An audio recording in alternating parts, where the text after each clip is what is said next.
ਸੱਜਣੋ ਤੇ ਮਿੱਤਰੋ अस्सलाम वालेकुम।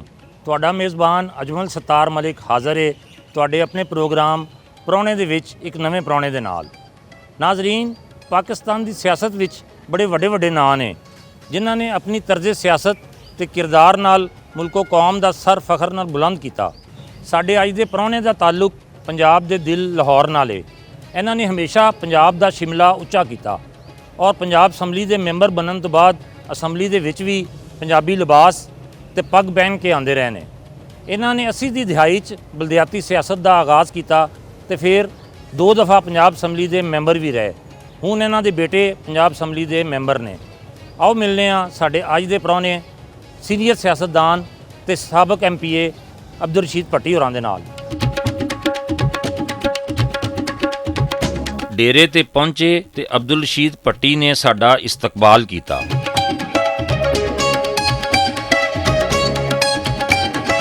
ਅਬਦੁਲ ਰਸ਼ੀਦ ਭੱਟੀ ਸਾਹਿਬ, ਜੀ ਆਇਆਂ ਨੂੰ ਕਹਿੰਦੇ ਆ ਤੁਹਾਨੂੰ। ਮਿਹਰਬਾਨੀ, ਬਹੁਤ ਸ਼ੁਕਰੀਆ ਤੁਹਾਡਾ। ਭੱਟੀ ਸਾਹਿਬ, ਤੁਸੀਂ 2 ਦਫਾ ਮੈਂਬਰ ਵੀ ਬਣੇ ਪੰਜਾਬ ਅਸੈਂਬਲੀ ਦੇ ਤੇ ਅਸੀਂ ਤੁਹਾਨੂੰ ਦੇਖਿਆ ਕਿ ਤੁਸੀਂ ਉਸ ਵੇਲੇ ਵੀ ਪੱਗ ਤੇ ਧੋਤੀ ਤੇ ਕਮੀਜ਼ ਦੇ ਵਿੱਚ ਅਸੈਂਬਲੀ 'ਚ ਵੀ ਜਾਂਦੇ ਰਹੇ ਔਰ ਅਸੀਂ ਅੱਜ ਤੁਹਾਡੇ ਕੋਲ ਆਏ ਹਾਂ ਤੇ ਅਸੀਂ ਤੁਹਾਨੂੰ ਵੀ ਅੱਜ ਵੀ ਦੇਖਿਆ ਕਿ ਤੁਸੀਂ ਪੱਗ ਔਰ ਆਪਣੇ ਉਸੇ ਪੰਜਾਬੀ ਲਿਬਾਸ ਦੇ ਵਿੱਚ ਹੋ ਤੇ ਇੰਨੀ ਤਾਲੀਮ ਹਾਸਲ ਕੀਤੀ। ਮਾਸ਼ਾਅੱਲਾ, ਤੁਸੀਂ MSc ਜੀਓਲੋਜੀ ਹੋ ਮੇਰਾ ਖਿਆਲ, ਤੇ ਇੰਨੀ ਤਾਲੀਮ ਹਾਸਲ ਕਰਨ ਦੇ ਬਾਅਦ ਕਦੀ ਮਹਿਸੂਸ ਨਹੀਂ ਹੋਇਆ ਕਿ ਯਾਰ ਮਤਲਬ ਮੈਂ ਤਾਂ ਬੜਾ ਤਾਲੀਮ ਯਾਫਤਾ ਵਾਂ ਤੇ ਫਿਰ ਪੰਜਾਬ ਜੈਸੀ ਅਸੈਂਬਲੀ ਦਾ ਮੈਂਬਰ ਵੀ ਹਾਂ ਤੇ ਮੈਂ ਇਹ ਹੁਲੀਆ ਕਿਉਂ ਬਣਾ ਕੇ ਜਾਵਾਂ? ਜਦੋਂ ਅਸੈਂਬਲੀ ਵਿੱਚ ਮੈਂ ਸਪੀਕਰ ਮੈਨੂੰ ਮਹੀਨਾ ਕੁ ਹੋਇਆ ਸੀ ਹਾਲੇ ਅਸੈਂਬਲੀ ਦਾ ਮੈਂਬਰ ਬਣਿਆ ਜੀ, ਉੱਥੇ ਜਿਹੜੇ ਰੂਲਸ ਪ੍ਰੋਸੀਜਰ ਮੈਂ ਵੇਖੇ, ਲੋਕਾਂ ਦਾ ਵਰਤਾਅ ਵੇਖਿਆ ਵੀ ਅਸੀਂ ਤੇ ਸੋਚ ਕੇ ਆਏ ਸਾਂ ਵੀ ਅਸੀਂ ਮੈਂਬਰ ਬਣਾਂਗੇ ਪੰਜਾਬ ਅਸੈਂਬਲੀ ਦੇ, ਪੰਜਾਬ ਦੇ ਲੋਕਾਂ ਲਈ ਕੰਮ ਕਰਾਂਗੇ ਉੱਥੇ, ਉਹਨਾਂ ਦੀ ਤਰੱਕੀ ਲਈ, ਖੁਸ਼ਹਾਲੀ ਲਈ, ਬਿਹਤਰੀ ਲਈ, ਜਿਹੜੀ ਇਹ ਲੋਕਾਂ ਨੂੰ ਸਾਰੀ ਰਿਆਸਤ ਆਪਣੀ ਚੱਕੀ 'ਚ ਪੀ ਨਹੀਂ ਪਈ ਹੈ ਉਹਦੇ 'ਚੋਂ ਬਚਾਉਣ ਲਈ ਕੰਮ ਕਰਾਂਗੇ। ਅੱਛਾ, ਮੈਂ ਮਹੀਨਾ ਵੇਖਿਆ ਅੰਗਰੇਜ਼ੀ ਵੀ ਉੱਥੇ ਬੋਲੀ ਜਾ ਰਹੇ ਨੇ, ਕਦੀ ਸਪੀਕਰ ਸਾਹਿਬ ਨਹੀਂ ਦਖਲ ਦਿੱਤਾ, ਕੋਈ ਉਰਦੂ 'ਚ ਤਕਰੀਰ ਕਰ ਰਿਹਾ, ਕੋਈ ਨਹੀਂ। ਮੈਂ ਕਿ ਇੰਨੀ ਗਲਤੀ ਕਰ ਬੈਠਾ। ਮੈਂ ਪੁੱਛਿਆ ਸਪੀਕਰ ਸਾਹਿਬ ਦੱਸੋ ਪੁਆਇੰਟ ਆਫ ਆਰਡਰ ਕੀ ਬੁਲਾ ਹੈ? ਉਹ ਮੈਂ ਤੁਹਾਨੂੰ ਦੱਸਿਆ ਰੂਲਸ ਦਾ ਹਿੱਸਾ, ਅਸੈਂਬਲੀ ਦੇ ਰੂਲਸ ਹਨ ਕਿ ਅੱਜ ਵੀ ਹੈਗੇ ਰੂਲਸ ਕੋਈ ਜ਼ਿਆਦਾ ਲੰਮੇ ਚੌੜੇ ਬਦਲੇ ਨਹੀਂ, ਲੇਕਿਨ ਮੈਂ ਸ਼ਾਬਾਸ਼ ਦਿਆਂਗਾ, ਜ਼ਬਰਦਸਤ ਕੰਮ ਕੀਤਾ ਮਲਿਕ ਮੁਹੰਮਦ ਅਹਿਮਦ ਖਾਨ ਨੇ। ਹਾਲਾਂ ਮੇਰੀ ਮੁਖਾਲਫ ਪਾਰਟੀ ਦਾ, ਨੂਨ ਲੀਗ ਦਾ, ਲੇਕਿਨ ਉਹਨੇ ਜਿਹੜਾ ਮੈਂ ਜਿੰਦੇ ਲਈ ਲੜ ਕੇ ਭਰਿਆ, ਮੇਰੇ ਨਾਲ ਸੀ ਉਹ ਵੀ ਮੈਂਬਰ ਵੀ ਰਿਹਾ 2002 93 ਤੇ ਮੈਂ ਇਕੱਲਾ ਸਾਂ। ਉਹਦੇ ਬਾਅਦ ਫਿਰ 2002 ਸਪੀਕਰ ਸਾਹਿਬ ਵੀ ਉਦੋਂ MPA ਬਣ ਗਿਆ ਸੀ, ਉਦੋਂ ਵੀ ਪਰਵੇਜ਼ ਇਲਾਹੀ ਸਾਹਿਬ ਨਾਲ, ਉਦੋਂ ਬਲਕਿ ਬਣਿਆ ਵੀ ਸੀ ਇਹ ਜਿਹੜਾ ਇਦਾਰਾ ਨਹੀਂ ਬਣਿਆ ਇੱਥੇ ਪਲਾਕ ਜਿਹੜਾ ਬਣਿਆ ਸੀ ਜੀ, ਉਹ ਮੈਂ ਸਪੀਕਰ ਸਾਹਿਬ ਨੂੰ ਪੁੱਛ ਬੈਠਾ ਤੇ ਉੱਥੋਂ ਰਫੜ ਪੈ ਗਿਆ। ਉਹਦੇ ਬਾਅਦ ਫਿਰ ਮੈਂ ਸਾਰੀ ਪੜ੍ਹਿਆ ਲਿਖਿਆ, ਫਿਰ ਪੰਜਾਬੀ ਦੇ ਲੋਕਾਂ ਨੂੰ, ਦਾਨਸ਼ਵਰਾਂ ਨੂੰ, ਇੰਟੈਲੈਕਚੁਅਲ ਲੱਭ ਕੇ ਮਿਲਿਆ, ਉਹਨਾਂ ਤੋਂ ਪੁੱਛਿਆ ਦੱਸਿਆ ਵੀ ਹੋਇਆ ਕੀ ਹੈ। ਉਹ ਮੈਨੂੰ ਦੱਸਿਆ ਉਹਨਾਂ ਵੀ ਇਹ ਤੇ ਪੱਗ ਜਿਹੜੀ ਹੈ, ਪੱਗ ਤੇ ਸਾਡੀ ਸਕਾਫਤ ਦੇ ਵਿੱਚ ਬਹੁਤ ਵੱਡਾ ਦਰਜਾ ਹੈ। ਮਲਕ ਸਾਹਿਬ, ਐਡਾ ਕੋਈ ਦਰਜਾ ਹੈ ਕਿ ਪੱਗ ਤੋਂ ਬਾਅਦ ਕੋਈ ਸ਼ੈ ਦੁਨੀਆ ਨਹੀਂ ਰਹਿ ਜਾਂਦੀ। ਜਿਵੇਂ ਤੁਸੀਂ ਪੱਗ ਲਾ ਕੇ ਕਿਸੇ ਦੇ ਪੈਰਾਂ 'ਤੇ ਰੱਖ ਦਿੰਦੇ ਹੋ, ਪੱਗ ਬੰਨ੍ਹ ਕੇ ਬੰਦਾ ਝੂਠ ਨਹੀਂ ਬੋਲ ਸਕਦਾ। ਇੱਕ ਐਸੀ ਸ਼ਾਨ ਸੀ ਸਾਨੂੰ, ਸਾਡੇ ਵੱਡਿਆਂ ਵੱਲੋਂ ਵਿਰਸੇ 'ਚ ਮਿਲੀ, ਜਿਹਨੂੰ ਉਹਨਾਂ ਅੰਗਰੇਜ਼ ਨੇ ਕੰਮ ਕੀ ਕੀਤਾ।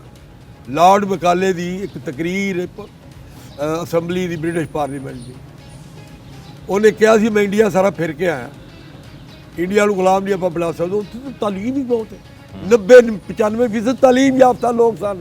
ਇਹ ਜਿਹੜੇ ਜਾਹਿਲ ਬਣਾਤੇ ਗਏ ਜ਼ਬਰਦਸਤ ਲੋਕ ਸਨ, ਪਰ ਜ਼ਬਰਦਸਤ ਉਹਨੇ ਇਹਨਾਂ ਨੂੰ ਗੁਲਾਮ ਨਹੀਂ ਬਣਾ ਸਕਦੇ। ਇੱਕ ਤਰੀਕਾ ਹੈਗਾ ਇਹਨਾਂ ਕੋਲੋਂ, ਇਹਨਾਂ ਦੀ ਆਪਣੀ ਜਿਹੜੀ ਸ਼ੈ ਖੋਲੋ, ਜ਼ੁਬਾਨ ਖੋਲੋ। ਨਹੀਂ ਲਿਖਿਆ ਤਾਲੀਮੀ ਨਿਜ਼ਾਮ ਰਿਪਲੇਸ ਕਰ ਦਿਓ, ਸਾਰਾ ਰਿਆਸਤੀ ਨਿਜ਼ਾਮ ਉਹ ਬਣਾ, ਜਿਹੜੀ ਪ੍ਰਾਈਡ ਇਹਨਾਂ ਦੀ ਉਹ ਖੋਲੋ, ਇਸ ਤੇ ਨਫਸ ਖੋਲੋ।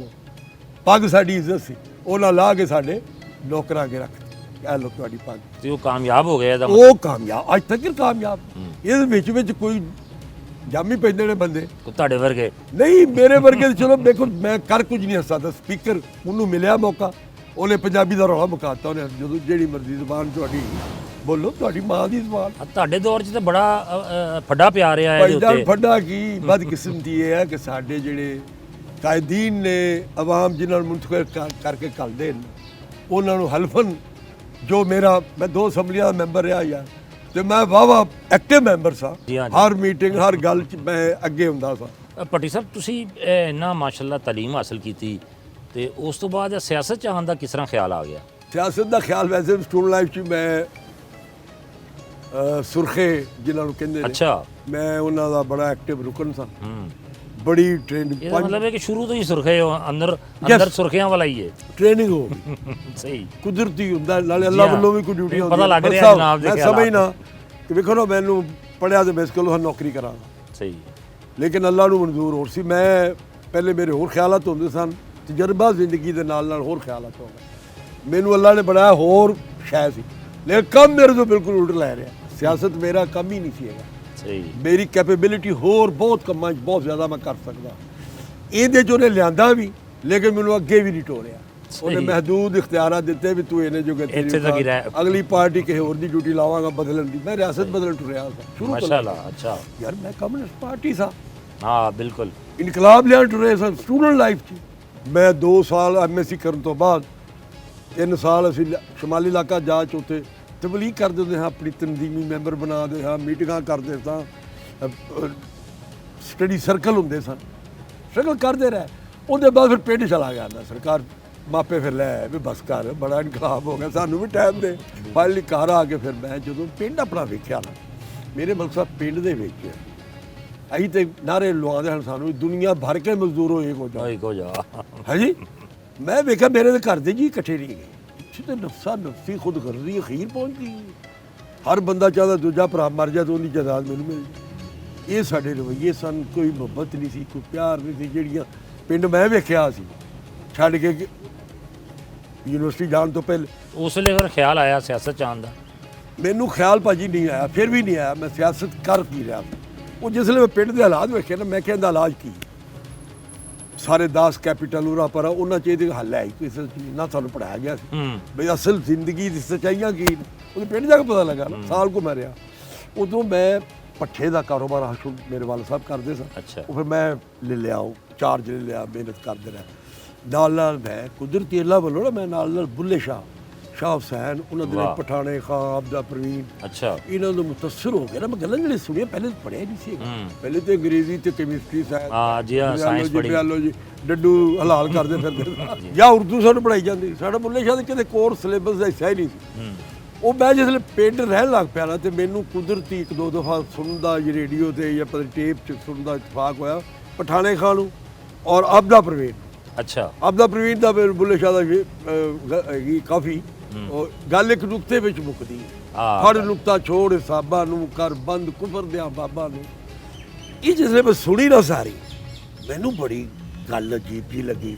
ਮੈਂ ਬੜਾ ਮੁਤਸਰ ਹੋਇਆ, ਬੜਾ ਖੁਸ਼ ਹੋਇਆ। ਮੈਂ ਕਿਹਾ ਹੋਇਆ ਇਹੋ ਜਿਹੀ ਗੱਲਾਂ।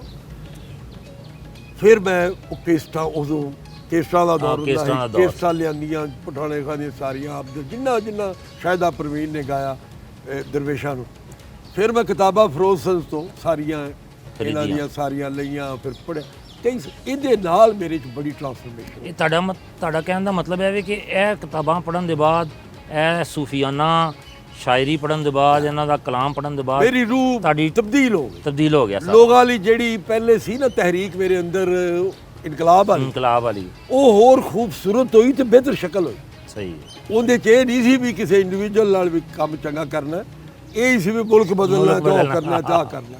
ਜਿਹੜਾ ਜ਼ਮੀਨ ਨਾਲ ਜੁੜਿਆ ਕੰਮ ਜਿਹੜਾ ਅਸਲ ਸੀ, ਉਹ ਤੇ ਇਹ ਨਾ ਕਿ ਤੁਸੀਂ ਆਪਣੇ ਵਜੂਦ ਨਾਲ ਲੋਕਾਂ ਨੂੰ ਡਿਲੀਵਰ ਕਰੋ। ਬਿਲਕੁਲ। ਅੱਲਾ ਨੇ ਇਸ ਲਈ ਬਣਾਇਆ ਸਾਨੂੰ ਕਿ ਆਪਣੇ ਵਜੂਦ ਦਾ ਦੂਜਿਆਂ ਨੂੰ ਫਾਇਦਾ ਹੋਵੇ, ਤੁਹਾਡੀ ਔਲਾਦ ਨੂੰ, ਤੁਹਾਡੇ ਭੈਣਾਂ ਭਰਾਵਾਂ ਨੂੰ, ਤੁਹਾਡੇ ਦੋਸਤਾਂ ਨੂੰ, ਤੁਹਾਡੇ ਮੁਆਸ਼ਰੇ ਨੂੰ। ਤੇ ਫਿਰ ਤੁਸੀਂ ਇੱਧਰ, ਤੇ ਫਿਰ ਇਹਨਾਂ ਨੂੰ ਪੜ੍ਹਨ ਤੋਂ ਬਾਅਦ ਮੇਰੀ ਰੂਹ ਹੋਰ ਠੀਕ ਹੋ ਗਈ।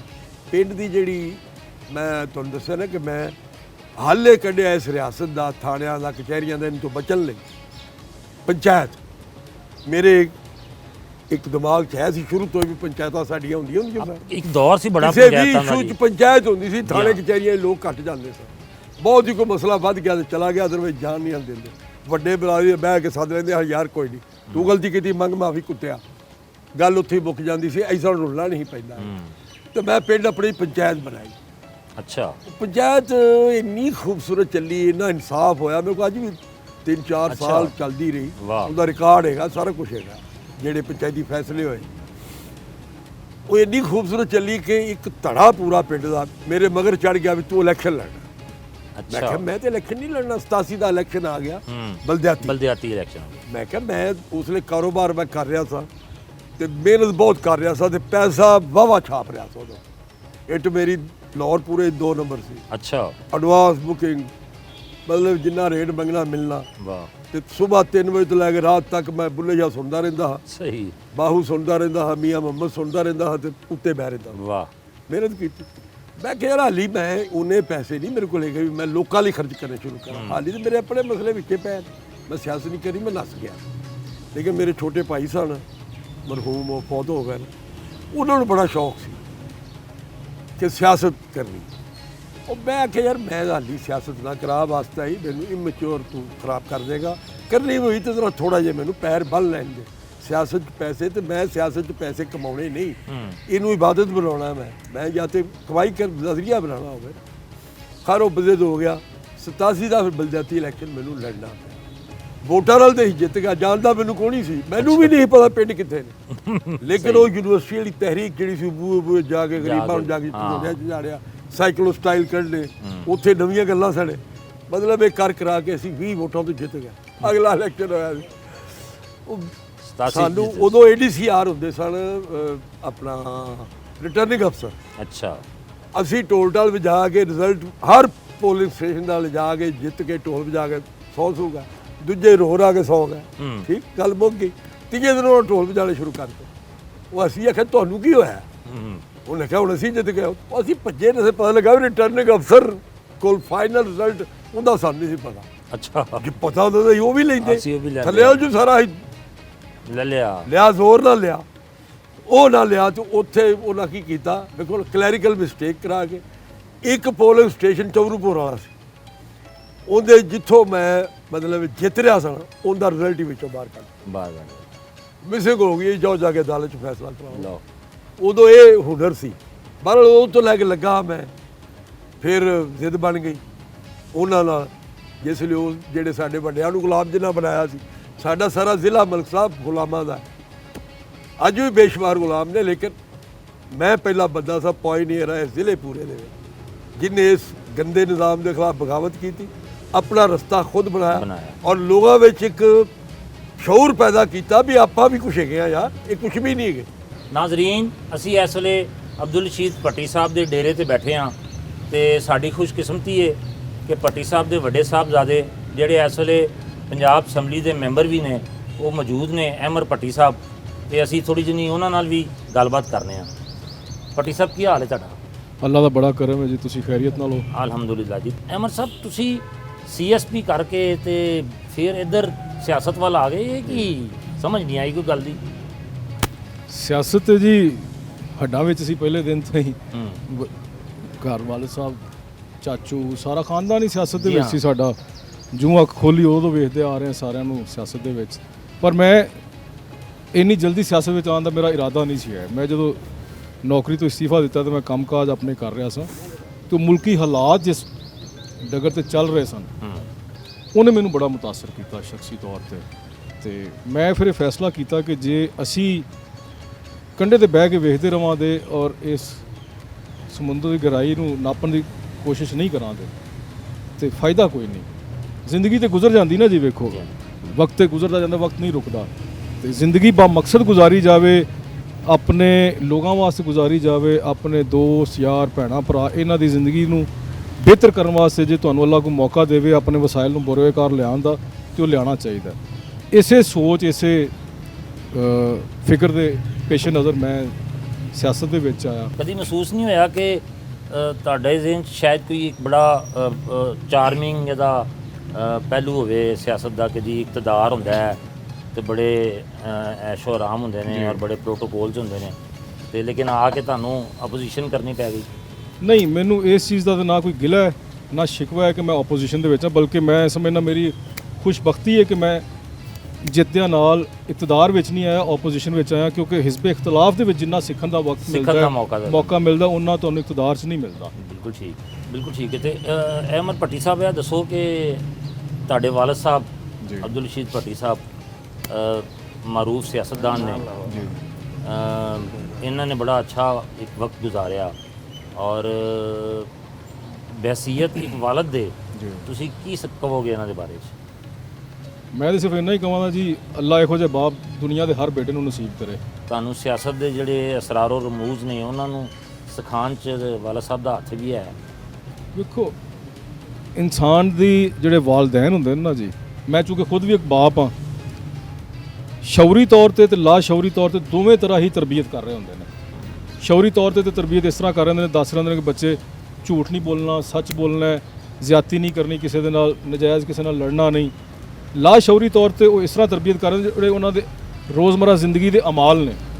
ਕਿਉਂਕਿ ਮੈਂ ਜਦੋਂ ਬਾਪ ਬਣਿਆ, ਮੈਂ ਥੋੜ੍ਹਾ ਜਿਹਾ ਪੜ੍ਹਿਆ ਕਿ ਬੱਚਿਆਂ ਦੀ ਤਰਬੀਅਤ ਦੇ ਹਵਾਲੇ ਨਾਲ ਕਿਸ ਤਰ੍ਹਾਂ ਤਰਬੀਅਤ ਕੀਤੀ ਜਾਂਦੀ, ਤੇ ਮੈਂ ਜਦੋਂ ਪੜ੍ਹਿਆ ਤਾਂ ਮੈਨੂੰ ਸਮਝ ਆਈ ਕਿ ਬੱਚਾ ਸਭ ਤੋਂ ਜ਼ਿਆਦਾ ਵੇਖ ਕੇ ਸਿੱਖਦਾ ਹੈ ਬਨਿਸਬਤ ਇਸ ਦੇ ਕਿ ਉਹਨੂੰ ਜਿਹੜਾ ਤੁਸੀਂ ਜੁਮਲੇ ਅਦਾ ਕਰਕੇ ਜਾਂ ਜ਼ੁਬਾਨ ਤੋਂ ਕਹਿ ਕੇ ਬਿਆਨ ਕਰਕੇ ਦੱਸ ਦਿਓ, ਉਹਨਾਂ ਚੀਜ਼ਾਂ ਦਾ ਉਹਨਾਂ ਅਸਰ ਨਹੀਂ ਹੁੰਦਾ। ਜ਼ਿਆਦਾ ਅਸਰ ਉਸ ਚੀਜ਼ ਦਾ ਹੁੰਦਾ ਜਿਹੜੀ ਉਹ ਆਪਣੀ ਅੱਖਾਂ ਨਾਲ ਵੇਖ ਰਿਹਾ ਹੁੰਦਾ ਵਾ, ਪ੍ਰੈਕਟੀਕਲੀ ਜੋ ਹੋ ਰਿਹਾ ਉਹਦੇ ਸਾਹਮਣੇ। ਭੱਟੀ ਸਾਹਿਬ, ਕਦੀ ਬਚਪਨ 'ਚ ਕੋਈ ਡਾਂਟ ਛਾਂਟ ਪਈ ਹੋਵੇ ਵਾਲਦ ਸਾਹਿਬ ਕੋਲੋਂ, ਕੋਈ ਮਾਰ ਪਈ ਹੋਵੇ, ਕੋਈ ਐਸਾ ਵਾਕਿਆ ਕੋਈ ਯਾਦ ਹੋਵੇ ਜਨਾਬ ਨੂੰ? ਵੇਖੋ ਜੀ, ਮੈਂ ਸਮਝਦਾ ਵਾਂ ਅੱਜ ਮੈਂ ਜ਼ਿੰਦਗੀ 'ਚ ਜਿਸ ਵੀ ਮੁਕਾਮ ਤੇ ਪਹੁੰਚਿਆ ਵਾਂ ਨਾ, ਉਹਦਾ ਪੂਰੇ ਦਾ ਪੂਰਾ ਕ੍ਰੈਡਿਟ ਮੇਰੇ ਵਾਲਦੈਨ ਦੀ ਤਰਬੀਅਤ ਨੂੰ ਜਾਂਦਾ ਵਾ। ਮਾਸ਼ਾਅੱਲਾ। ਵਾਲਦੈਨ ਬੱਚਿਆਂ ਦੀ ਭਲਾਈ ਵਾਸਤੇ ਉਹਨਾਂ ਨੂੰ ਡਾਂਟ ਵੀ ਲੈਂਦੇ ਨੇ, ਉਹਨਾਂ ਨੂੰ ਪਿਆਰ ਨਾਲ ਵੀ ਸਮਝਾ ਲੈਂਦੇ ਨੇ। ਬੱਚੇ ਕਈ ਅਸਰ ਨਹੀਂ ਕਰਦੇ, ਜ਼ਿੱਦੀ ਹੁੰਦੇ ਨੇ, ਉਹਨਾਂ ਨੂੰ ਗੁੱਸੇ 'ਚ ਆ ਕੇ ਵਾਲਦੈਨ ਅਕਸਰ ਹੱਥ ਚੁੱਕਣ ਤੋਂ ਹੀ ਮਜਬੂਰ ਹੋ ਜਾਂਦੇ ਨੇ। ਤੇ ਮੈਂ ਚੂੰਕਿ ਬਚਪਨ ਤੋਂ ਹੀ ਜ਼ਰਾ ਸ਼ਰਾਰਤੀ ਵੀ ਸਾਂ, ਆਪਣੀ ਤਬੀਅਤ ਦਾ ਮਾਲਕ ਸਾਂ, ਐਸੇ ਕੰਮ ਕਰਦਾ ਰਿਹਾ ਜਿਹੜੇ ਬਜ਼ੁਰਗਾਂ ਨੂੰ ਨਹੀਂ ਸਨ ਪਸੰਦ। ਮਸਲਨ ਮੇਰਾ ਇੱਕ ਬਚਪਨ ਦਾ ਸ਼ੌਕ ਹੈ ਕਬੂਤਰਾਂ ਦਾ। ਅੱਛਾ। ਤੇ ਉਹ ਅੱਜ ਵੀ ਮੈਨੂੰ ਹੈਗਾ, ਮੈਂ ਅੱਜ ਵੀ ਰੱਖੇ ਨੇ। ਆਹਿਸਤਾ ਬਜ਼ੁਰਗਾਂ ਨੇ ਮੰਨ ਲਿਆ ਮੈਨੂੰ, ਮੈਂ ਇਹਨਾਂ ਦੀ ਗੱਲ ਨਹੀਂ ਮੰਨੀ। ਤੇ ਉਹ ਕਬੂਤਰਾਂ ਦੀ ਵਜ੍ਹਾ ਤੋਂ ਅਕਸਰ ਮੈਨੂੰ ਡਾਂਟ ਡਪਟ ਵੀ ਹੁੰਦੀ ਸੀ, ਕਈ ਦਫਾ ਮਾਰ ਕੁਟਾਈ ਵੀ ਪਈ, ਪਰ ਉਹ ਮੈਂ ਬਜ਼ਿੱਦ ਰਿਹਾ ਕਿਉਂਕਿ ਇੱਕ ਸ਼ੌਕ ਐਸਾ ਸੀ ਮੇਰੇ ਅੰਦਰ, ਉਹ ਬਹਿ ਗਿਆ ਸੀ, ਨਹੀਂ ਮੈਂ ਛੱਡ ਸਕਿਆ ਇਹਨਾਂ ਦੀ ਬੇਸ਼ੁਮਾਰ ਸਮਝਾਉਣ ਦੇ ਬਾਵਜੂਦ। ਪਰ ਇੱਕ ਗੱਲ ਜ਼ਰੂਰ ਸੀ ਨਾਲ ਕਿ ਮੈਂ ਆਪਣੀ ਪੜ੍ਹਾਈ ਨੂੰ ਮੁਤਾਸਰ ਨਹੀਂ ਹੋਣ ਦਿੱਤਾ ਆਪਣੇ ਇਸ ਸ਼ੌਕ ਦੀ ਵਜ੍ਹਾ ਤੋਂ। ਸ਼ੌਕ ਮੈਨੂੰ ਬੇਪਨਾਹ ਸੀ, ਮੈਂ ਉਹਦੀ ਹਰ ਤਰ੍ਹਾਂ ਦਾ ਆਪਣਾ ਦਿਲ ਦੀਆਂ ਤਮੰਨਾ ਪੂਰੀਆਂ ਕੀਤੀਆਂ, ਪਰ ਨਾਲ ਮੈਂ ਆਪਣੀ ਪੜ੍ਹਾਈ ਨੂੰ ਹੀ ਮੁਤਾਸਰ ਨਹੀਂ ਹੁੰਦਾ, ਜਿਹਦੇ ਬਾਇਸ ਮੇਰਾ ਖਿਆਲ ਹੈ ਕਿ ਫਿਰ ਇਹਨਾਂ ਨੂੰ ਵੀ ਅਹਿਸਾਸ ਹੋ ਗਿਆ ਕਿ ਜਦੋਂ ਇਹ ਜੋ ਚੀਜ਼ ਮੈਂ ਇਹਦੇ ਤੋਂ ਚਾਹਣਾ ਉਹ ਇਹ ਡਿਲੀਵਰ ਕਰ ਰਿਹਾ ਤੇ ਇਹ ਵੀ ਆਪਣੀ ਮੌਜ ਕਰੀ ਜਾਵੇ ਨਾਲ ਥੋੜੀ ਬਹੁਤ। ਬਿਲਕੁਲ ਠੀਕ ਹੈ। ਬਹੁਤ ਬਹੁਤ ਸ਼ੁਕਰੀਆ ਅਹਿਮਦ ਸਾਹਿਬ।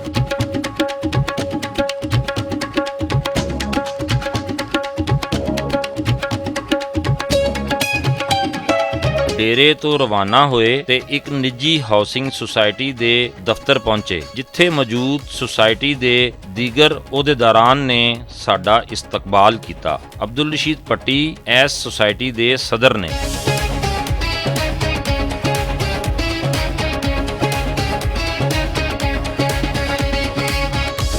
ਉੱਥੇ ਪੁਰਤਕੱਲਫ ਖਾਣੇ ਦਾ ਅਹਿਤਮਾਮ ਕੀਤਾ ਗਿਆ ਸੀ।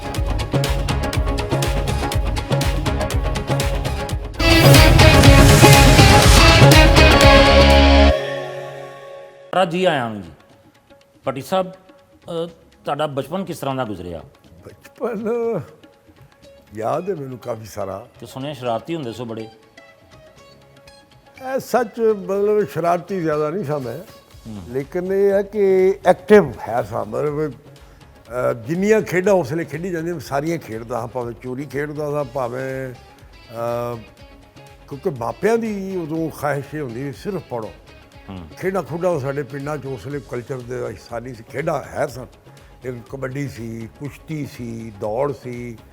ਜਿਹੜੀਆਂ ਖੇਡਾਂ ਬੱਚਿਆਂ ਵਾਲੀ ਸਨ, ਲੁਕਣ ਮੀਟੀ, ਅੱਛਾ, ਕੋੜਕੜ ਮੱਸ, ਗੁੱਲੀ ਡੰਡਾ ਤਾਂ ਅਸੀਂ ਯੂਨੀਵਰਸਿਟੀ ਖੇਡਦੇ ਰਹੇ। ਅੱਛਾ, ਯੈਸ, ਪੰਜਾਬ ਯੂਨੀਵਰਸਿਟੀ 'ਚ ਅਸੀਂ ਖੇਡਦੇ ਰਹੇ।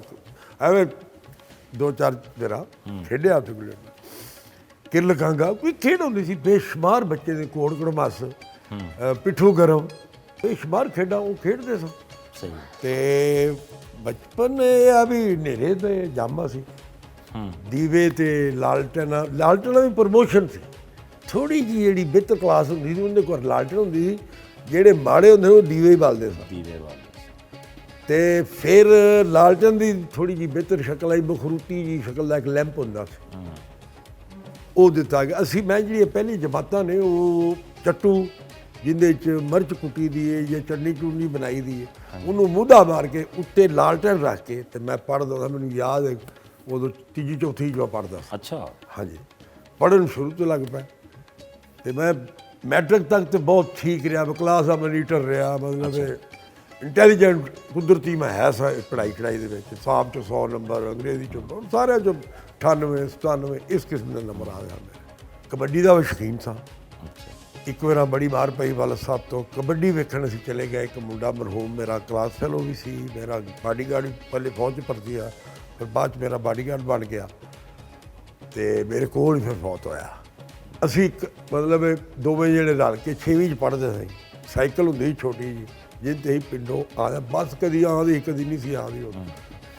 ਅਸੀਂ ਵੀ ਚਲੇ ਗਏ ਉਸ ਸਾਈਕਲ ਉੱਤੇ ਹੀ ਭਾਈ ਫੇਰੋ ਰਾਏਵਿੰਡ ਤੋਂ ਟੁਰੇ 6ਵੀਂ 'ਚ ਪੜ੍ਹਨੇ। ਅਸੀਂ 10 11 ਸਾਲ ਦੇ ਹੋਵਾਂਗੇ, ਜ਼ਿਆਦਾ ਇੰਨੀ 12 ਸਾਲ ਦੇ ਹੋਵਾਂਗੇ। ਅਸੀਂ ਜੋ ਇੱਥੋਂ ਰਾਏਵਿੰਡ ਤੋਂ ਟੁਰੇ ਹਾਂ ਅਤੇ ਮੰਗੇ ਗਏ 10 ਮੀਲ ਪੱਕੇ ਇਹ ਸਫ਼ਰ, ਅਤੇ 10 ਮੀਲ ਹੈਗਾ ਭਾਈ ਫੇਰੋ। ਉਸ ਸਾਈਕਲ 'ਤੇ ਹੀ ਗਏ, ਕਬੱਡੀ ਜਾ ਕੇ ਵੇਖੀ, ਰੱਸਾਕਸ਼ੀ ਵੇਖੀ, ਬੜੇ ਖੁਸ਼ ਹੋਏ। ਲੇਕਿਨ ਰਾਤ ਸਾਨੂੰ ਉੱਥੇ ਪੈ ਗਈ। ਰਾਤ ਉਹਨਾਂ ਡੱਕ ਲਿਆ, ਉਹਨਾਂ ਆਖਿਆ ਵੀ ਅਸੀਂ ਤੁਹਾਨੂੰ ਇੰਝ ਨਹੀਂ ਜਾਣ ਦੇਣਾ ਹੈ। ਰਾਤ ਅਸੀਂ ਰਹਿ ਪਏ। ਦੂਜੇ ਦਿਨ ਜਦੋਂ ਘਰ ਆਪਣੇ ਵਾਲਾ ਸਾਹਿਬ ਮੇਰੇ ਬੈਠੇ ਸਨ ਅੱਗੇ ਹਵੇਲੀ 'ਚ, ਡੰਗਰਾਂ ਵਾਲੀ ਹਵੇਲੀਆਂ ਹੁੰਦੀਆਂ, ਉਹਨੇ ਆ ਜਾਓ ਸਰਕਾਰ।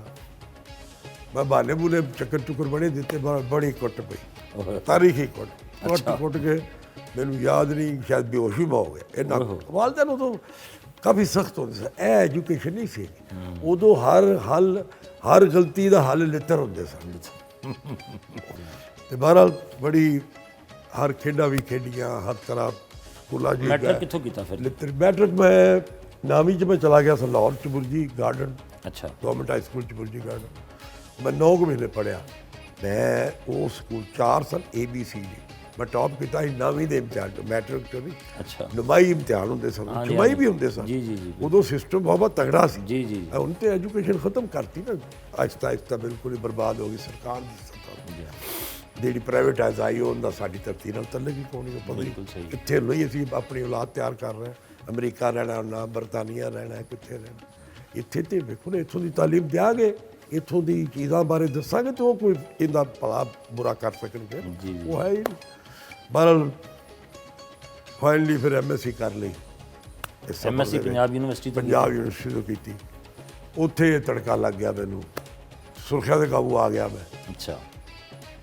ਉਹ ਵੀ ਬੜਾ ਵਾਕਿਆ ਕਾਬੂ ਕਿਵੇਂ ਆਇਆ। ਮੈਂ ਜਦੋਂ FSC ਕਰਕੇ ਦਾਖਲਾ ਲਈ ਅਪਲਾਈ ਕੀਤਾ, ਮੈਂ ਧੋਤੀ ਬੰਨੀ ਅਤੇ ਪਿੰਡੋਂ ਮੈਂ ਆਇਆ ਪਤਾ ਕਰਨ, ਮੈਨੂੰ ਕਾਲ ਕੂਲ ਕੋ ਨਹੀਂ ਆਈ। ਪਿੰਡਾਂ ਡਾਕ ਤੁਹਾਨੂੰ ਪਤਾ ਉਦੋਂ ਕੰਮ ਕੁਮ ਹੋ ਜਾਂਦਾ, ਹਲ ਫਿਰ ਡਾਕ ਪੜਦੀ ਹੁੰਦੀ ਸੀ, ਲੈ ਕੇ ਰੱਖ ਛੱਡਦੇ, ਕੱਲ ਦਿਆਂਗੇ, ਚਲਾ ਜਾਏਗਾ ਬੰਦਾ। ਅਜੀਬ ਸੂਰਤ ਹਾਲ। ਅਤੇ ਮੈਂ ਪਤਾ ਕਰਨ ਗਿਆ, ਮੈਂ ਕਿਤੇ ਦਾਖਲੇ ਦਾ ਪਤਾ ਕਰ, ਉਹਦੇ ਇੰਟਰਵਿਊ ਹੋ ਰਿਹਾ ਸਨ। ਅੱਛਾ। ਉੱਥੇ ਇੱਕ ਪਾਸੇ ਜਮਾਤੀਆਂ ਨੇ ਸਟਾਲ ਲਾਇਆ ਸੀ ਆਪਣਾ, ਉਹ ਘੇਰ ਲੈ ਰਿਹਾ ਸਨ ਆਪਣੇ ਲਈ। ਇੱਕ ਤਨਜ਼ੀਮ ਸੀ ਸੁਰੱਖਿਆ ਦੀ NSO, ਉਹਨਾਂ ਆਪਣਾ ਸਟਾਲ ਲਾਇਆ ਸੀ। ਮੈਂ ਕੁਦਰਤੀ ਉਹਨਾਂ ਦੇ ਕਾਬੂ ਆ ਗਿਆ। NSR ਦੇ ਉਹਨੇ ਭਾਈ ਸਾਹਿਬ ਧੋਤੀ ਬਣ ਕੇ ਤੁਸੀਂ ਇੱਥੇ ਖੈਰ ਨਾਲ ਫਿਰ ਰਹੇ ਹੋ। ਮੈਂ ਪਤਾ ਕਰ ਰਿਹਾ ਸੀ ਇੰਟਰਵਿਊ ਤਾਂ ਹੋ ਰਿਹਾ। ਮੈਂ ਕਿਹਾ ਫਿਰ ਉਹਨਾਂ ਕਿਹਾ ਫਿਰ ਆ ਜਾ, ਤੇਰਾ ਕਰਨੇ ਕੋ ਬਦਲ। ਅੱਛਾ। ਮੈਨੂੰ ਇੱਕ ਉਹਨਾਂ ਪ੍ਰੋਫੈਸਰ ਬਾਹਰ ਬੁਲਾਇਆ। ਉਹਨੇ ਭਾਈ ਸਾਡਾ ਦੋਸਤ ਸਾਥੀ ਆਪਣਾ ਨਵਾਂ ਭਾਰੂ ਕਾਬੂ ਕੀਤਾ, ਇਹ ਤਰ੍ਹਾਂ ਉਹਨਾਂ ਦੱਸਿਆ ਤਾਂ ਉਹ ਪਤਾ ਆਟੋਮੈਟਿਕ ਲੱਗ ਜਾਂਦਾ ਪਤਾ। ਉਹਨੇ ਕੋਈ ਮਸਲਾ ਨਹੀਂ, ਮੈਂ ਲੁਕਾਟੋ ਕਰਾਂਗਾ। ਇੰਟਰਵਿਊ ਦਾ ਦਾਖਲਾ ਨਾ ਹੋਇਆ, ਮੈਰਿਟ ਤੇ ਘੱਟ ਸੀ ਮੇਰਾ। ਮੈਨੂੰ ਫਿਰ ਇਸੇ ਹੀ ਇਹਨਾਂ ਹੀ ਲੋਕਾਂ ਨੇ ਦਾਖਲਾ ਦਵਾਇਆ ਮੁਜ਼ੱਫਰਾਬਾਦ। ਅਤੇ ਮੁਜ਼ੱਫਰਾਬਾਦ ਤੋਂ 6 ਮਹੀਨਿਆਂ ਪਿੱਛੋਂ ਮਾਈਗ੍ਰੇਸ਼ਨ ਕਰਕੇ ਫਿਰ ਉਹ ਪੰਜਾਬ ਯੂਨੀਵਰਸਿਟੀ ਦਾਖਲਾ ਲਿਆ। ਅੱਛਾ। ਹਾਂ, ਮਾਈਗ੍ਰੇਸ਼ਨ ਕਰਕੇ ਇਹ ਪ੍ਰੋਸੀਜਰ ਸਾਰਾ ਇਹਨਾਂ ਦੱਸਿਆ। ਫਿਰ ਸਬਕ ਸਿਖਾਏ, ਸਬਕ ਚੰਗੇ ਲੱਗੇ, ਰੂਹ ਨੇ ਕਬੂਲ ਕੀਤੇ, ਲੱਗੇ ਰਹੇ। ਸਹੀ। ਬੜਾ ਕੁਛ ਹੋਇਆ ਉਹਦੇ ਟ੍ਰੇਨਿੰਗਾਂ ਵੀ, ਸਟੱਡੀ ਸਰਕਲਸ ਵੀ, ਬੜੇ 5 ਸਾਲ ਸਟੱਡੀ ਸਰਕਲ ਅਟੈਂਡ ਕੀਤੇ। ਅਤੇ ਭੱਟੀ ਸਾਹਿਬ ਯੂਨੀਵਰਸਿਟੀ ਔਰ ਉਹ ਵੀ ਪੰਜਾਬ ਯੂਨੀਵਰਸਿਟੀ, ਅਤੇ ਉਹਦੀ ਲਾਈਫ ਤਾਂ ਬੜੀ ਆਮ ਤੌਰ 'ਤੇ ਕਿਹਾ ਜਾਂਦਾ ਬੜੀ ਖੂਬਸੂਰਤ ਲਾਈਫ ਔਰ ਬੜੀ ਰੰਗੀਨ ਲਾਈਫ ਹੁੰਦੀ। ਮੇਰੇ ਜੇ ਨਹੀਂ ਰੰਗੀਨ ਦੀ ਜ਼ਰਾ ਰੰਗੀਨ ਤੇ ਵੇਖੋ ਨਾ, ਜਿਹੜੀ ਅੱਲਾ ਦੀ ਇਹ ਵੀ ਰੰਗੀਨ ਹੈ ਬਹੁਤ ਬਾਹਰ, ਸਬਜ਼ਾ ਫੁੱਲ ਨੇ। ਰੰਗੀਨੀ ਦੀ ਆਪਣੀਆਂ ਖੂਬਸੂਰਤੀਆਂ ਦੀ ਸ਼ਕਲ ਹੀ ਨਾ ਰੰਗੀਨੀ, ਖੂਬਸੂਰਤੀਆਂ ਨਾਲ ਹੀ ਆਦੀ। ਖਵਾਤੀਨ ਵੀ ਡੈਫੀਨੇਟਲੀ ਇੱਕ ਅੱਲਾਹ ਤਾਲਾ ਦੀ ਦਿੱਤੀ ਹੋਈ ਨੇਮਤ ਹੀ ਸਾਨੂੰ, ਇੱਕ ਬਹੁਤ ਵੱਡੀ ਖੂਬਸੂਰਤੀ। ਲੇਕਿਨ ਸਾਨੂੰ ਜਿਸ ਪਾਸੇ ਹੀ ਲੱਗ ਗਿਆ ਨਾ, ਸਾਨੂੰ ਉਹ ਖੂਬਸੂਰਤੀ ਨਜ਼ਰ ਨਹੀਂ ਆਈ। ਉਹ ਰੰਗੀਨੀ ਵਾਲੇ ਪਾਸੇ ਨਹੀਂ ਟੁਰ ਸਕੇ। ਅਸੀਂ ਮਕਸਦ ਵਾਲੇ ਪਾਸੇ ਟੁਰ ਗਏ। ਬਿਲਕੁਲ ਸਹੀ। ਸਾਨੂੰ ਇਹ ਦੱਸਿਆ ਜਾਂਦਾ ਹੈ ਵੀ ਇਹ ਕੰਮ ਗਲਤ ਹੈ, ਅਸਲ ਹੈ ਕੁਰਬਾਨੀ ਹੈ, ਕੌਮ ਲਈ ਮੁਲਕ ਲਈ ਦੇਣੀ ਹੈ, ਅਤੇ ਉਹ ਕਰਨਾ ਤਾਂ ਕਰ। ਬੜੀ ਖੂਬਸੂਰਤ ਲਾਈਫ ਗੁਜ਼ਾਰੀ। ਮੈਂ ਇੱਥੋਂ ਦਾ ਹੋ ਕੇ ਵੀ ਮੈਂ ਹੋਸਟਲ 'ਚ ਰਹਿੰਦਾ ਸੀ, ਔਰ ਹੋਸਟਲ ਲਾਈਫ ਐਸੀ 6 ਮਹੀਨੇ ਪਿੰਡ ਨਹੀਂ ਸੀ। ਪਿੰਡ ਜਾ ਕੇ ਕੀ ਵੇਖਣਾ ਤੇ ਇੱਥੇ ਜੋ ਵੇਖਦੇ ਤਾਂ ਬੰਦਾ ਇੱਕ ਵਾਰ ਤੇ ਪਾਗਲ ਹੋ ਜਾਂਦਾ ਨਾ। ਜੀ ਜੀ ਜੀ ਬਿਲਕੁਲ। ਔਰ ਉਹ ਉਹਨਾਂ ਪਿੰਡਾਂ 'ਚ ਜਿੱਥੇ ਬਿਜਲੀ ਵੀ ਨਹੀਂ ਸੀ ਹੁੰਦੀ। ਸਹੀ। 1987 ਚ ਫਿਰ ਪਹਿਲੀ ਦਫਾ ਸਿਆਸਤ 'ਚ ਆਏ। 1987 ਪਹਿਲਾ ਬਲਦਿਆਤੀ ਇਲੈਕਸ਼ਨ ਲੜਿਆ ਅੱਛਾ। ਜ਼ਿਲ੍ਹਾ ਕੌਂਸਲ ਦਾ, ਉਦੋਂ ਅੱਧੇ ਕੁ MPA ਦਾ ਹਲਕਾ ਹੁੰਦਾ ਸੀ। 1991 ਚ ਪਹਿਲੀ ਦਫਾ ਤੁਸੀਂ 1991 'ਚ ਸਰਕਾਰੀ ਤੌਰ ਤੇ ਪਹਿਲੀ ਦਫਾ ਮੁੰਤਖਬ ਹੋਏ। 87 'ਚ ਮੈਂ ਜਿੱਤ ਗਿਆ ਸਾਂ। ਸਹੀ। ਲੇਕਿਨ ਉਹ ਇਹ ਜਿਹੜਾ ਅੱਜ ਕੱਲ੍ਹ ਰੌਲਾ ਹੈ, ਇਹ ਉਦੋਂ ਵੀ ਰੌਲਾ ਸੀ। ਉਹ ਨਿਜ਼ਾਮ ਦਾ ਹਿੱਸਾ ਤੁਸੀਂ ਨਿਜ਼ਾਮ ਸ਼ਿਕਾਰ ਜਿਹੜਾ ਬਣ ਗਏ। ਹਾਂ ਡੈਫੀਨਿਟਲੀ। ਤੇ 1991 ਚ ਫਿਰ ਤੁਸੀਂ ਮੁੰਤਖਬ ਹੋ 91 ਗਏ। ਦੁਬਾਰਾ ਮੁੰਤਖਬ ਹੋਏ। ਭੱਟੀ ਸਾਹਿਬ ਪੀਪਲਸ ਪਾਰਟੀ ਚ ਕਿਸ ਤਰ੍ਹਾਂ ਸ਼ਾਮਲ ਹੋਏ? ਪੀਪਲਸ ਪਾਰਟੀ 'ਚ ਭਾਜੀ ਉਹ ਹੀ ਨਾ, ਜਦੋਂ ਮੈਂ ਸਿਆਸਤ ਮਜਬੂਰੀ ਬਣ ਗਈ ਮੇਰੀ ਆਉਣਾ, ਤੇ ਫਿਰ ਮੈਂ ਪੀਪਲਸ ਪਾਰਟੀ ਦਾ ਚੂਜ਼ ਕੀਤਾ ਲੈਸਰ ਈਵਲ ਚਾਇਸ ਕਿ ਤੁਸੀਂ ਵੀ ਦੋਨੋਂ ਦਫਾ ਇਲੈਕਸ਼ਨ ਲੜਿਆ ਪੀਪਲਸ ਪਾਰਟੀ ਦੀ ਮੈਂ ਕੌਂਸਲ ਦਾ ਇਲੈਕਸ਼ਨ ਵੀ ਪੀਪਲਸ ਪਾਰਟੀ ਦੇ ਲੜਿਆ। 91 ਵਾਲਾ ਇਲੈਕਸ਼ਨ ਪੀਪਲਸ ਪਾਰਟੀ ਜੋ ਕਿ ਦੋਸਤ ਹੁੰਦੇ ਸਨ, ਆਵਾਮ ਦੋਸਤ, ਜੀ ਜੀ ਤੁਹਾਨੂੰ ਯਾਦ ਹੋਏਗਾ। ਹਾਂਜੀ ਹਾਂਜੀ। ਪੀਪਲ ਪਾਰਟੀ ਦਾ ਹੈ ਸੀ ਆਵਾਮ ਦੋਸਤ। ਜਦੋਂ ਪਾਰਟੀ ਟਿਕਟ ਤੇ ਲੜ ਨਹੀਂ ਸਕਦੇ ਤਾਂ ਆਵਾਮ ਦੋਸਤ ਦੇ ਨਾਂ ਤੋਂ ਲੜਦੇ ਸੀ। ਆਵਾਮ ਦੋਸਤ ਵਾਲਾ ਮੈਂ ਫਿਰ 93 ਵਾਲਾ ਇਲੈਕਸ਼ਨ ਪੀਪਲ ਪਾਰਟੀ ਦਾ MPA ਦਾ ਲੜਿਆ। 91 ਮੈਂਬਰ ਬਣੇ, ਸਾਰੀ ਤਹਿਰੀਕ ਚਲਾਈ ਪਾਰਟੀ ਨੂੰ, ਆਪ ਵੀ ਮੈਂ ਪ੍ਰਮੋਟ ਹੋਇਆ ਇਸ ਚੀਜ਼ ਨਾਲ। ਸਹੀ। ਪੀਪਲਸ ਪਾਰਟੀ 'ਚ ਮੈਂ ਰਿਹਾ। ਲੇਕਿਨ ਪੀਪਲਸ ਪਾਰਟੀ ਤੁਹਾਨੂੰ ਯਾਦ ਹੋਏਗਾ 93-94 ਵਾਲੇ ਦੌਰ 'ਚ ਹੀ ਨਾ ਇੱਕ ਤਹਿਰੀਕ ਚਲਾਈ ਸੀ ਕਰਪਸ਼ਨ ਦੇ ਖਿਲਾਫ। ਹਾਂਜੀ। ਉਹਦਾ ਵੀ ਸੁਰਖੇਲ ਮੈਂ ਹੀ ਸਾਂ। ਮੈਨੂੰ ਪ੍ਰੋਬਲਮ ਸੀ ਵੀ ਕਰਪਸ਼ਨ ਕਿਉਂ ਹੋ ਰਹੀ। ਜ਼ਿਲ੍ਹਾ ਕੌਂਸਲ ਦੇ ਵਿੱਚ ਜਿਹੜਾ ਬੜਾ ਇਸ਼ੂ ਵੀ ਬਣਿਆ ਸੀ ਜ਼ਿਲ੍ਹਾ ਬੜਾ ਕੌਂਸਲ ਦੀ ਉੱਤੇ ਕਰਪਸ਼ਨ ਦਾ, ਜਸਟਿਸ ਕਯੂਮ ਨਾਲ ਫਟਾ ਪੈ ਤੇ ਗਿਆ। ਤੁਸੀਂ ਬੜਾ ਬੋਲਦੇ ਉਹਨੇ ਸੋ। ਨਹੀਂ, ਮੈਂ ਚੀਫ ਸੈਕਟਰੀ ਪੰਜਾਬ ਸਨ ਜਵੇਦ ਕੁਰੈਸ਼ੀ ਸਾਹਿਬ। ਹਾਂਜੀ ਜੀ ਸਰ। ਉਹ ਜਦੋਂ ਹੋਇਆ ਪਤਾ ਜ਼ਿਲ੍ਹਾ ਕੌਂਸਲ ਦਾ ਕੀ ਰੌਲਾ ਪਿਆ। ਜ਼ਿਲ੍ਹਾ ਕੌਂਸਲ ਲਾਹੌਰ ਦਾ 1999 ਜਾਂ 88 ਠੇਕਾ ਹੋਇਆ। ਉਹ ਲੈ ਲਿਆ ਕਬੀਰ ਖਾਨ ਔਰ ਚੌਧਰੀ ਜ਼ੁਲਫਕਾਰ ਮਰਹੂਮ, ਦੋਵੇਂ ਮਰ ਗਏ। ਅੱਛਾ ਅੱਛਾ। ਚੌਧਰੀ ਜ਼ੁਲਫਕਾਰ ਜਿਹੜੇ ਚੇਅਰਮੈਨ ਬਣੇ, ਹਾਂਜੀ ਹਾਂਜੀ। ਠੇਕੇਦਾਰ ਸਨ, ਤੇ ਕਬੀਰ ਖਾਨ ਨੂੰ ਵੀ ਨੋਨ ਬੰਦਾ ਸੀ, ਤੁਹਾਨੂੰ ਪਤਾ ਲੱਕੀ ਮਰਵਤ ਦਾ, ਉਹ ਠੇਕੇਦਾਰ ਸੀ ਬਹੁਤ ਪੰਜਾਬ ਦਾ। ਜੀ ਜੀ। ਇਹਨਾਂ ਅਗਲੇ ਸਾਲ ਸਟੇ ਲੈ ਲਿਆ ਜਸਟਿਸ ਕਯੂਮ ਕੋਲ। ਆਪਸ 'ਚ ਇਹਨਾਂ को तय तू कर लिया होएगा डेफिनेटली। 4 ਸਾਲ ਸਟੇ ਚੱਲਿਆ। ਕਿਸ ਗੱਲ ਦਾ? ਰੇਟ ਆਪਣੇ ਵਧਾ ਦੇਗਾ ਲੋਕਾਂ ਨੂੰ ਟੈਕਸ ਵਾਲੇ। ਇਹਨਾਂ ਨੇ ਜ਼ਿਲ੍ਹਾ ਕੌਂਸਲ 'ਚ ਉਹੀ 4 ਕਰੋੜ ਜਮ੍ਹਾਂ ਕਰਾਉਣਾ ਸਾਲ ਦਾ। ਲੇਕਿਨ ਤੁਸੀਂ ਫਿਰ ਉਹਦੇ ਤੇ ਬੜਾ ਇਤਜਾਜ ਮੈਂ ਕੀਤਾ। ਅਸੈਂਬਲੀ ਨਹੀਂ ਹੋਇਆ ਕਿ ਮੈਂ ਕੁਐਸਚਨ ਕੀਤੇ ਸਨ ਜ਼ਿਲ੍ਹਾ ਕੌਂਸਲ ਦੇ ਬਾਰੇ, ਕਿਉਂਕਿ ਤਰੀਕੇ ਨਾਲ ਹੀ ਉਸੇ ਬੋਲਣਾ ਹੁੰਦਾ। ਚੀਫ ਸੈਕਟਰੀ ਗੈਲਰੀ ਬੈਠਾ ਸੀ, ਮੇਰਾ ਟਾਈਮ ਲੱਗ ਗਿਆ। ਮੈਂ ਠੋਕਿਆ, ਮੈਂ ਐਸ ਸੈਕਟਰੀ ਇਲੈਕਟਰਲ ਗਵਰਨਮੈਂਟ ਨੇ ਜਿਹੜਾ ਚੀਫ ਸੈਕਟਰੀ ਬਣਿਆ ਪਿਆ ਇਹਨੇ ਸਟੇ ਦਿੱਤਾ। ਤੇ ਜਸਟਿਸ ਕਯੂਮ ਉਹ ਮੇਰੇ ਗੱਲ ਪੈ ਗਿਆ ਰਾਮੇ ਸਾਹਿਬ, ਉਹਨੇ ਸਾਨੂੰ ਨੈਲੀ ਦੇ ਨੋਟਿਸ ਦੇ ਦਿੱਤੇ ਲੈਲ ਕਰ ਦਿਆ। ਅੱਛਾ। ਮੈਂ ਚੜ ਗਿਆ, ਪ੍ਰੈਸ ਕਾਨਫਰੰਸ ਕੀਤੀ, ਮੈਂ ਕਿਹਾ ਮੇਰੇ ਕੋਲ ਸਬੂਤ ਨੇ, ਮੈਂ ਦੱਸਣਾ, ਕਰੋ ਸਾਨੂੰ ਲੈਲ। ਆਪੇ ਵੀ ਡਰਾ ਕਰ ਗਿਆ, ਮਿੰਟਾਂ ਕਰਕੇ ਸੁਲ੍ਹਾ ਬਾਅਦ ਚੋਂ ਸੁਣਿਆ ਕਿ ਤੁਹਾਨੂੰ ਮਨਾਇਆ ਗਿਆ ਕਿ ਦੱਸੋ ਤੁਸੀਂ ਸੁਲ੍ਹਾ ਕਰ ਲਈ। ਫਿਰ ਤੇ ਫਿਰ ਪੀਪਲਸ ਪਾਰਟੀ ਛੱਡੀ ਕਿਉਂ ਜੀ?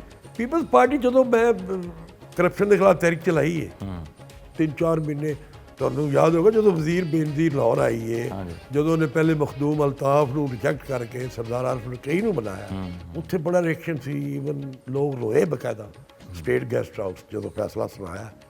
ਅਸੀਂ ਮਖਦੂਮ ਅਲਤਾਫ ਨੂੰ ਚਾਹਦੇ ਹਾਂ, ਪੀਪਲਸ ਪਾਰਟੀ ਦੇ 100% MP ਹੈ। ਲੇਕਿਨ ਉਹ ਬੀਬੀ ਨੇ ਦੱਸਿਆ ਵੀ ਮੇਰੀਆਂ ਸਿਆਸੀ ਮਜਬੂਰੀਆਂ ਜਾਂ ਦੂਜੇ ਪਾਸਿਓਂ ਮਜਬੂਰੀਆਂ ਨੇ ਮੈਨੂੰ ਪੰਜਾਬ ਨਹੀਂ ਦਿੰਦੇ, ਮੈਨੂੰ ਇਹਨਾਂ ਦਾ ਹੀ ਬੰਦਾ ਲੈਣਾ ਪੈਣਾ। ਉਹ ਸਰਦਾਰ ਸਾਹਿਬ ਬਣ ਗਏ। ਹਾਂਜੀ ਸਰਦਾਰ। ਤੇ ਉਹਦੇ ਬਾਅਦ ਅਸਾਂ ਬੜੀ ਤਹਿਰੀਕ ਚਲਾਈ ਵੀ ਕਰਪਸ਼ਨ ਸਾਡੇ ਵਜ਼ੀਰ ਤੇ ਨਾ ਕਰਨ, ਡਿਲੀਵਰ ਕਰੋ ਯਾਰ। 18 ਸਾਲ ਬਾਅਦ ਪੀਪਲਸ ਪਾਰਟੀ ਦੀ ਹਕੂਮਤ ਪੰਜਾਬ 'ਚ ਆਈ, ਉਹ ਡਿਲੀਵਰ ਕਰਾਂਗੇ, ਲੋਕਾਂ ਦੇ ਕੰਮ ਆਵਾਂਗੇ, ਭਲਾ ਕਰਾਂਗੇ, ਫਿਰ ਹੀ ਲੋਕ ਸਾਡੇ ਨਾਲ ਰਹਿਣਗੇ। ਅਦਰਵਾਈਜ਼ ਕੰਮ ਖਰਾਬ ਹੋ ਜਾਏਗਾ।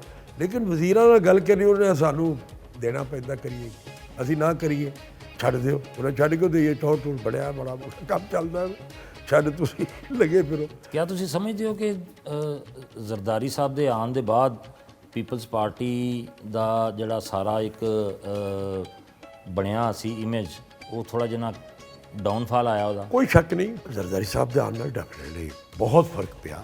ਔਰ ਜ਼ਰਦਾਰੀ ਸਾਹਿਬ ਨੇ, ਮੇਰਾ ਯਕੀਨ ਇਸ ਗੱਲ ਤੇ ਕਿ ਪੰਜਾਬ ਖੁਦ ਦਿੱਤਾ, ਪੰਜਾਬ ਨੂੰ ਗਿਵ ਅਪ ਕਰ ਦਿੱਤਾ।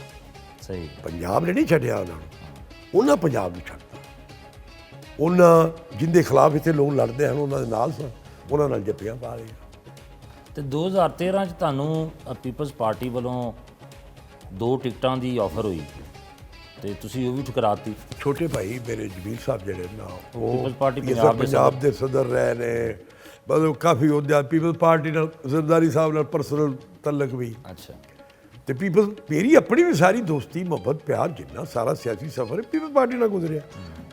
ਇਹ ਜਿਆਲਕ ਦੌਰ ਤੋਂ ਲੈ ਕੇ ਬਸ 70s 78 90 ਯੂਨੀਵਰਸਿਟੀ ਚੜੀ, ਉਹਦੇ ਬਾਅਦ ਪੀਪਲ ਪਾਰਟੀ ਆਲਮੋਸਟ, ਜਾਂ ਪੀਪਲ ਪਾਰਟੀ ਪਸੰਦ ਅਸੀਂ ਕਰਦੇ ਸਾਂ। ਦੂਜਾ ਧੜਾ ਸਾਨੂੰ ਕਦੀ ਪਸੰਦ ਅੱਲਾ ਵੱਲੋਂ ਪਤਾ ਨਹੀਂ ਕੀ ਰੂਹ 'ਚ ਲਿਖਿਆ ਗਿਆ, ਹਾਲਾ ਡਾਢੇ ਉਹ ਨੇ, ਤਾਕਤਵਰ ਉਹ ਰਹਿੰਦੇ ਨੇ, ਹੁਕੂਮਤ ਹੋ ਰਹਿੰਦੇ ਨੇ, ਅਸੀਂ ਸਾਰੀ ਉਮਰ ਲਿੱਤਰ ਖਾਲ ਨਹੀਂ ਬਣੇ। ਯੂਨੀਵਰਸਿਟੀ 'ਚ ਵੀ ਆਪੋਜੀਸ਼ਨ ਚੁਣੀ, ਇੱਥੇ ਵੀ ਆਪੋਜੀਸ਼ਨ ਹੀ ਚੁਣੀ, ਲੇਕਿਨ ਚੁਣੀ ਆਪਣੇ ਲੇਕਿਨ ਜ਼ਮੀਰ ਮੁਤਮੈਨ। ਨਾਜ਼ਰੀਨ, ਇੱਥੇ ਵਕਤ ਹੋਇਆ ਇੱਕ ਮੁਖਤਸਰ ਜਿਹੇ ਵਕਫੇ ਦਾ, ਤੇ ਵਕਫੇ ਤੋਂ ਬਾਅਦ ਦੁਬਾਰਾ ਹਾਜ਼ਰ ਹੋਣੇ ਹਾਂ।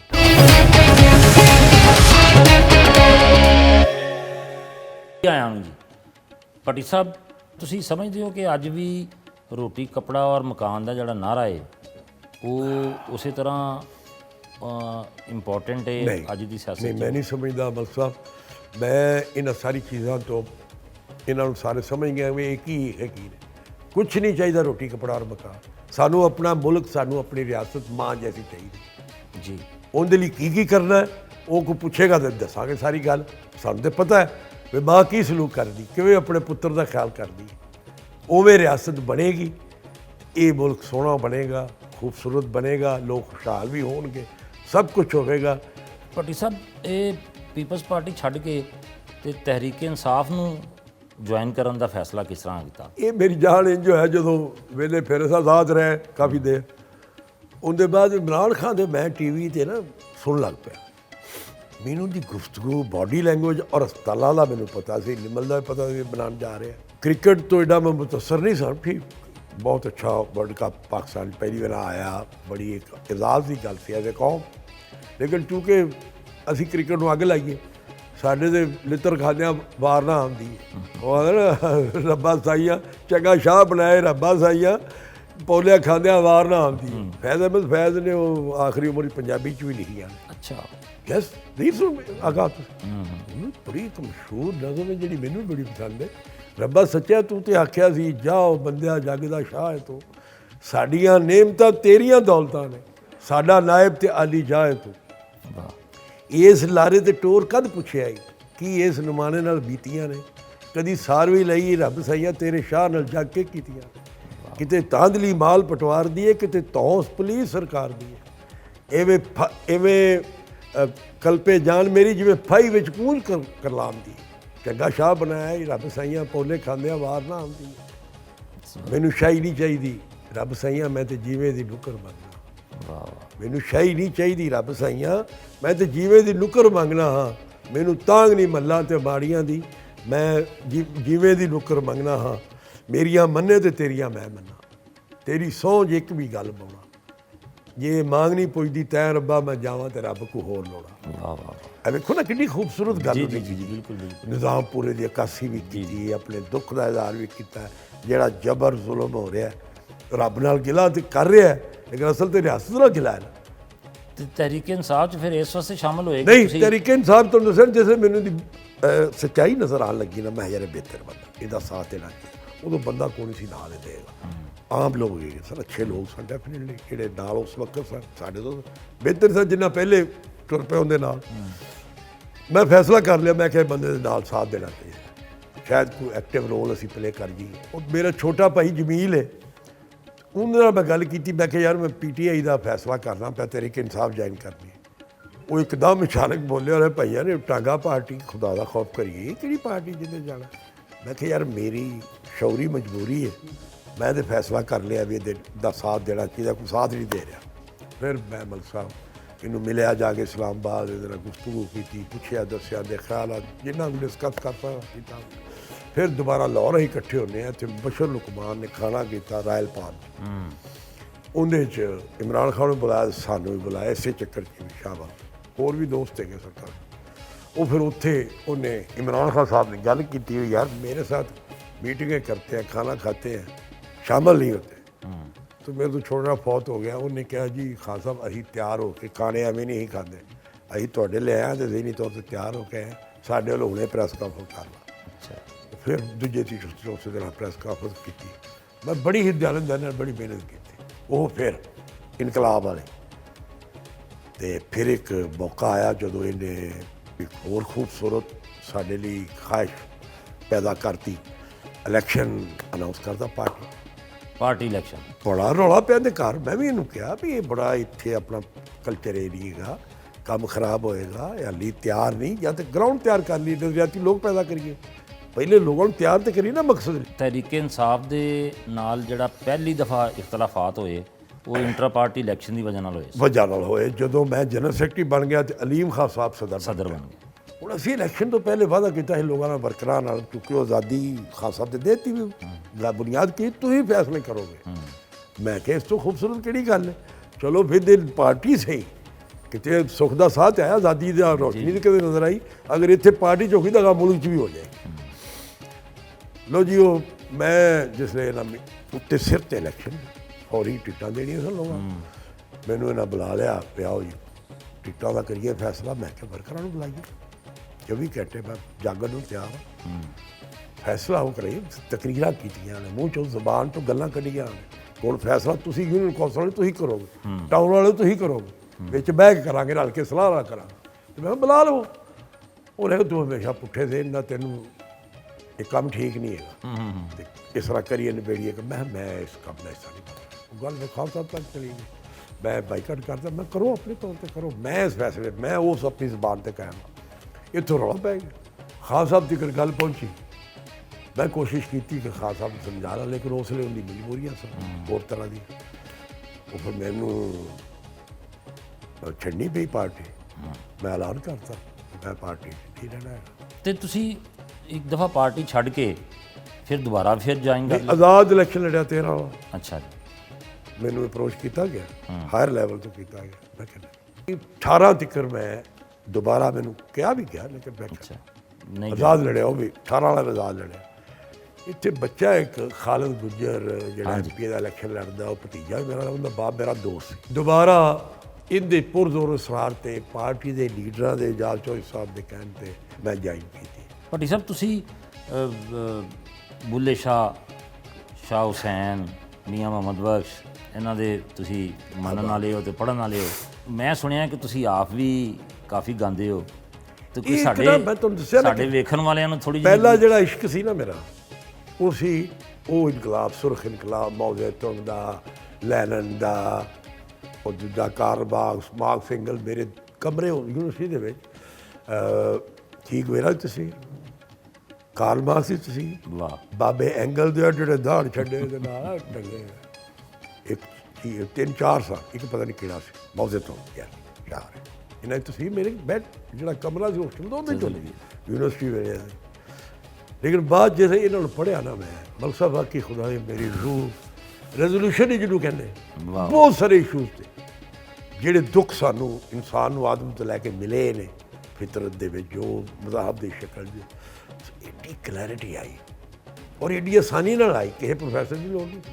ਨਾਜ਼ਰੀਨ, ਇੱਥੇ ਵਕਤ ਹੋਇਆ ਇੱਕ ਮੁਖਤਸਰ ਜਿਹੇ ਵਕਫੇ ਦਾ, ਤੇ ਵਕਫੇ ਤੋਂ ਬਾਅਦ ਦੁਬਾਰਾ ਹਾਜ਼ਰ ਹੋਣੇ।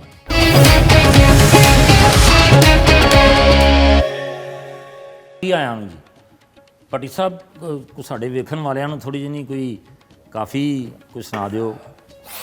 ਬੜਾ ਖੂਬਸੂਰਤ ਹੁੰਦੀ ਕਾਫੀ, ਇੱਕ ਬਾਬੇ ਦੀ ਸਾਰੀ ਨਹੀਂ, ਮੈਂ ਇੱਕ ਅੱਧਾ ਸ਼ੇਰ ਹੁੰਦਾ ਤੁਹਾਨੂੰ ਸੁਣਾਵਾਂ। ਤੂੰ ਆਸ਼ਿਕ ਹੋਇਓ ਰੱਬ ਦਾ, ਤੈਨੂੰ ਹੋਈ ਮਲਾਮਤ ਲਾਖ।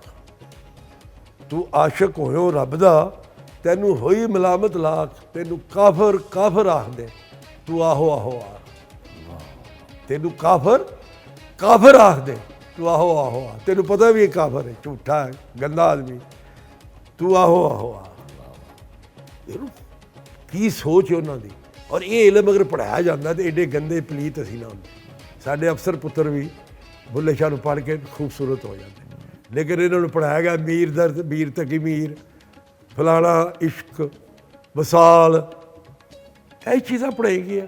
ਮੈਂ ਇੱਕ ਸ਼ੇਰ ਪੜ੍ਹਿਆ FSC, ਜਦੋਂ FSC ਕਰ ਰਿਹਾ ਸੀ ਕਾਲਜ, ਉਦੋਂ ਉਰਦੂ ਦੀ ਕਿਤਾਬ ਨਾਲ ਹੁੰਦੀ, मीर तकी मीर या मीर दर्द कि सराणे मीर के आहिस्ता बोलो अभी टुक रोते रोते सो गया ਉਹਦੇ ਸ਼ੇਰ ਹੈ ਜਾਂ ਕੀ ਹੈ ਇਹੋ ਜਿਹੀ ਸ਼ਾਇਰੀ ਸਾਨੂੰ ਪੜਾਈ ਗਈ ਉਹਦੇ ਮੁਕਾਬਲੇ ਤੇ ਇਹ ਕਰਮਾਂ ਵਾਲੇ ਦੇਖੋ ਨਾ ਮੀਆਂ ਮੁਹੰਮਦ ਬਖਸ਼ ਦਾ ਸ਼ੇਰ ਹੈ ਕਿ ਖਾਸਾਂ ਦੀ ਗੱਲ ਆਮਾ ਅੱਗੇ ਨਹੀਂ ਮੁਨਾਸਬ ਕਰਨੀ ਖਾਸਾਂ ਦੀ ਗੱਲ ਆਮਾ ਅੱਗੇ ਨਹੀਂ ਮੁਨਾਸਬ ਕਰਨੀ ਮਿੱਠੀ ਖੀਰ ਪਕਾ ਮੁਹੰਮਦ ਕੁੱਤੇ ਅੱਗੇ ਤੇ ਨਹੀਂ ਤਾਂ ਗੱਲਾਂ ਦਾ ਕੋਈ ਹੈਗਾ ਕੋਈ ਦੁਨੀਆ ਜਵਾਬ ਦੇ ਸਕਦਾ ਇਹ ਕਿਤਾਬਾਂ ਲਿਖੀਆਂ ਨੇ ਇਹਦੀ ਇੱਕ ਸ਼ੇਰ ਸੁਣਾਇਆ ਤੁਹਾਨੂੰ ਸਹੀ ਸਹੀ ਔਰ ਸਾਰੇ ਅਕਲ ਤੇ ਦਿਨਾਈ ਦੇ ਖਜ਼ਾਨੇ ਇਹ ਨੇ, ਇੱਕ ਇੱਕ ਲਫ਼ਜ਼ ਉਹਨਾਂ ਦਾ ਯਾਰ।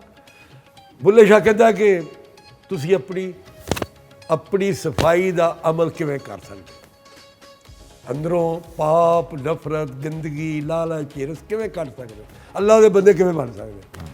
ਉਹਦਾ ਚੀਣਾ ਇੰਜ ਛੜੀਂਦਾ ਯਾਰ, ਚੀਣਾ ਇੰਜ ਛੜੀਂਦਾ ਯਾਰ। ਚੀਣਾ ਸਮਝਦੇ, ਚੀਣਾ ਪਹਿਲੇ ਸਾਡੇ ਵਕਤਾਂ 'ਚ ਹੁੰਦਾ ਸੀ ਕਿ ਇਹੋ ਜਿਹੇ ਨਾਲ ਸਪਰੇਅ ਹੁੰਦੇ ਸਨ। ਇੱਕ ਕਣਕ ਬੀਜੀ ਹੈ, ਉਹਦੇ 'ਚ ਕਈ ਚੀਜ਼ਾਂ ਉੱਗ ਪਈਆਂ, ਉਹ ਸਾਰੀਆਂ ਲਿਆ ਕੇ ਨਾ ਸਾਫ਼ ਕਰਕੇ ਕਣਕ ਵੱਖਰੀ ਕਰਦੇ ਸੀ। ਉਹਦੇ ਲਈ ਇੱਕ ਉਖਲੀ ਬਣਦੀ ਸੀ ਜਿਹਦੇ 'ਚ ਲੱਗੀ, ਉਹਦਾ ਪਿੰਡਾ ਲੋਹੇ ਦਾ ਹੁੰਦਾ ਸੀ, ਮਿੱਟੀ ਦੇ ਵਿੱਚ ਦਫਨ ਹੁੰਦੀ ਸੀ।